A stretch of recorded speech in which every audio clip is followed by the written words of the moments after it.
Messieurs, bonjour. Permettez-moi de remercier la municipalité de Nîmes qui accueille cette importante initiative dont l'objet mérite que l'on s'unisse pour briser le silence autour de ce sujet encore trop considéré comme tabou dans notre société, en tout cas c'est mon opinion. Merci donc à l'association Prévention Suicide du Languedoc-Roussillon qui nous invite. Mais aussi merci à toutes les associations et leurs équipes, en particulier les bénévoles, qui la font vivre en Languedoc-Roussillon. Enfin, merci de la part du président Georges Frêche, qui, pris par d'autres obligations, ne peut être parmi nous, qui vous prie de l'en excuser, mais qui a tenu, en me chargeant de le représenter, à vous faire part de toute l'attention qu'il porte à cette journée.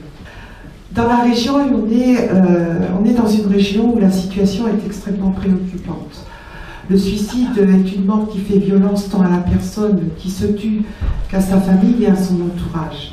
Cette mort provoque un effet de sidération, de culpabilité qui rend difficile toute analyse de ses causes et la mise en œuvre d'actions de prévention. Le suicide est à l'origine de 2 fois plus de morts en France que les accidents de la route. C'est un constat qui fait froid dans le dos, en tout cas qui me fait froid dans le dos, et qui à lui seul en dit long. Notre région est particulièrement touchée. Elle connaît depuis 1990 une mortalité par suicide légèrement supérieure à la moyenne nationale, avec une augmentation du suicide des hommes ces dernières années, alors que la mortalité par suicide a baissé en France depuis 1994.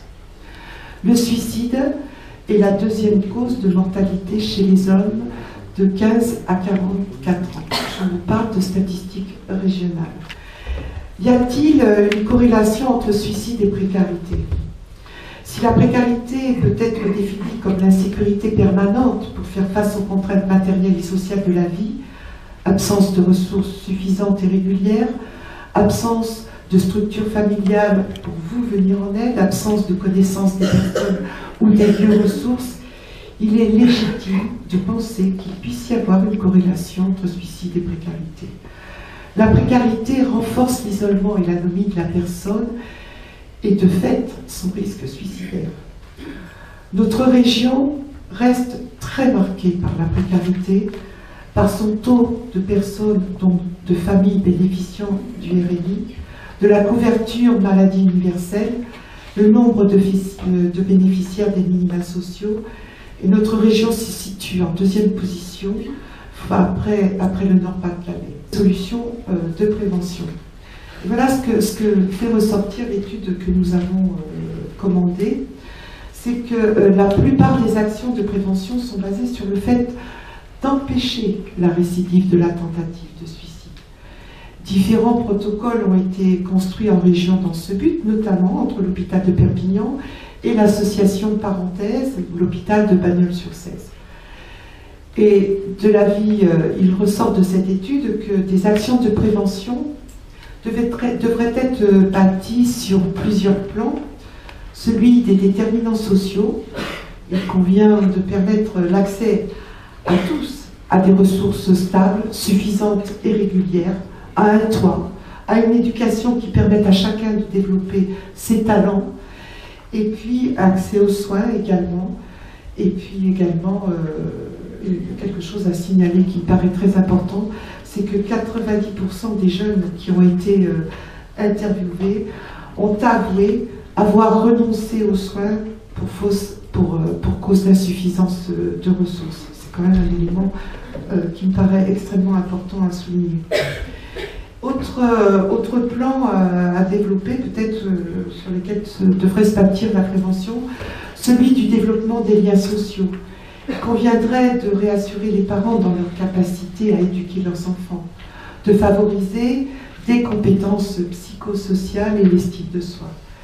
Également celui du développement des lieux d'écoute des personnes en difficulté, de l'amélioration des liens entre les professionnels du soin, du développement, des lieux de prise en charge des personnes en crise suicidaire, la psychiatrie qui, bon, c'est connu, en tout cas moi je le vis vraiment sur Montpellier, qui demeure un secteur particulièrement sinistré. Quelle est l'action de la région par rapport à tout ça? Évidemment, on n'a pas compétence à agir en la matière. Mais le Conseil régional a malgré tout construit une politique. Sa politique globale, si vous voulez, se construit autour aussi du mal-être, de ces inégalités sociales, etc. Ainsi, toutes nos actions concourent au développement de l'emploi, à l'offre de formation pour les personnes sans qualification, à l'amélioration des conditions de scolarité des lycées, des apprentis, et bien d'autres dispositifs, notamment, je pense au dispositif pour lequel nous n'avons pas compétence, mais dans lequel nous sommes entrés, sur les questions du logement, des transports, des écoles de la deuxième chance, etc. Et autour du suicide, proprement dit, alors, des actions de sensibilité ont été développées depuis 2006, à la demande du président et sous mon impulsion, dans les villes, en premier lieu, et notamment en premier, Montpellier a été servi avec le concours très précieux et très actif du professeur Ruffo, qui nous a beaucoup aidés. Et puis, nous développons donc auprès des lycéens, à partir d'une bande dessinée, préfacée par Marcel Ruffo d'ailleurs, et d'une pièce de théâtre, des actions d'éducation à la santé qui sont conduites, des actions évidemment autour du mal-être, autour du suicide et donc de la prévention.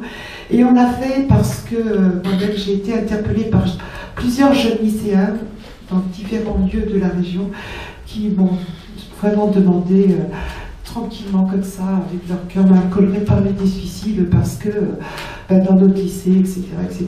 Donc voilà pourquoi nous avons engagé toutes ces initiatives depuis 2006. Et je m'étais engagée à les réaliser jusqu'à la fin du mandat. Et chaque année, nous avons donc des actions très spécifiques, en particulier avec les jeunes. Alors cette année, on va faire évidemment, comme l'année dernière, 5 lycées, un dans chaque département. Mais on va prolonger en soirée. Le premier vœu que je formule, c'est que cette journée, plus qu'hier, soit relayée par les médias, afin que le travail de toutes les associations qui sont trop dans l'ombre de mon point de vue et qui œuvrent contre un fléau qui va prendre de l'ampleur avec l'accroissement des inégalités si on y prend garde, que ces associations, que ce travail soit beaucoup mieux reconnu et surtout entendu. Je souhaite que vos travaux soit un vrai succès, jusqu'à interpeller le plus grand nombre de collectivités dans cette région sur la nécessité de s'emparer de cette question, qui est une vraie question de société, sur la nécessité de se rassembler, de mutualiser efforts et moyens, afin de développer toujours en lien avec les acteurs de terrain, les associations, les travailleurs sociaux, les médecins, etc., etc., chacun, chacune, et aussi ensemble, toutes les conditions qui permettront d'amplifier une action en direction de prévention en direction de ces suicides.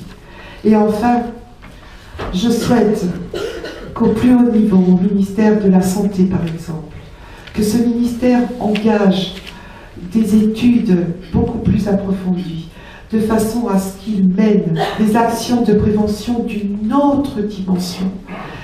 On parle beaucoup des morts par route, mais je l'ai dit tout à l'heure, les suicides sont beaucoup plus importants, c'est la première cause. Donc je le souhaite vraiment de tout mon cœur, et je souhaite que ce ministère dégage des moyens à la hauteur d'une réalité que beaucoup de nos concitoyens ne veulent pas regarder en face tellement elle est dure. Et enfin, et en tout état de cause, je voudrais vous dire que je m'associe personnellement, mais je suis sûre que beaucoup de mes collègues le feront aussi, à la demande de l'Union nationale prévention suicide, qui à l'occasion de cette journée réclame un Grenelle de l'humain. Je vous souhaite une bonne journée, je vais rester avec vous toute la matinée.